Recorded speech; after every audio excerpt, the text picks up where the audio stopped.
അന്ന് നമ്മുടെ കൺമുമ്പിൽ ഒരുപാട് പേർ മരിച്ചു വീണു. അക്കൂട്ടത്തിൽ കോവിഡ് വാക്സിൻ എടുത്തവരും അല്ലാത്തവരും ഉണ്ടായിരുന്നു. എല്ലാ മരണവും കോവിഡ് മരണമെന്ന് നമ്മൾ വിധിയെഴുതി. അല്ല എന്ന് തെളിയിക്കാൻ, ചോദ്യങ്ങൾ ചോദിക്കാൻ നമുക്ക് തെളിവുകൾ ഉണ്ടായിരുന്നില്ല.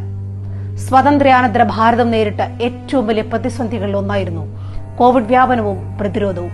ലോകം മുഴുവൻ വിറങ്ങലിച്ചു നിൽക്കുന്ന സ്ഥിതിയുണ്ടായി. ഭാരതവും പ്രതിസന്ധിയിലായി. രോഗപ്രതിരോധത്തിനുള്ള നെട്ടോട്ടത്തിനിടയിൽ കോവിഷീൽഡ്, കോവാക്സിൻ തുടങ്ങിയ പേരുകളിൽ പല വാക്സിനുകളും രംഗത്ത് വന്നു. മുൻപും പിൻപും നോക്കാതെ നമ്മൾ ഈ വാക്സിനുകൾ സ്വീകരിക്കാൻ നിർബന്ധിതരായി. വാക്സിൻ എടുത്തതിന്റെ സർട്ടിഫിക്കറ്റ് ഇല്ലാതെ പുറത്തേക്കിറങ്ങാൻ പറ്റാത്ത നിയമങ്ങൾ നിർമ്മിക്കപ്പെട്ടു. ഇതിൽ സംശയം പ്രകടിപ്പിച്ചവരെ ഒറ്റപ്പെടുത്തി.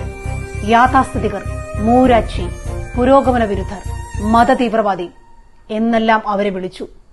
ഒടുവിൽ പ്രധാനമന്ത്രി നരേന്ദ്രമോദിയുടെ പടം വെച്ച വാക്സിനേഷൻ സർട്ടിഫിക്കറ്റ് എല്ലാവർക്കും ലഭ്യമാക്കി. മോദി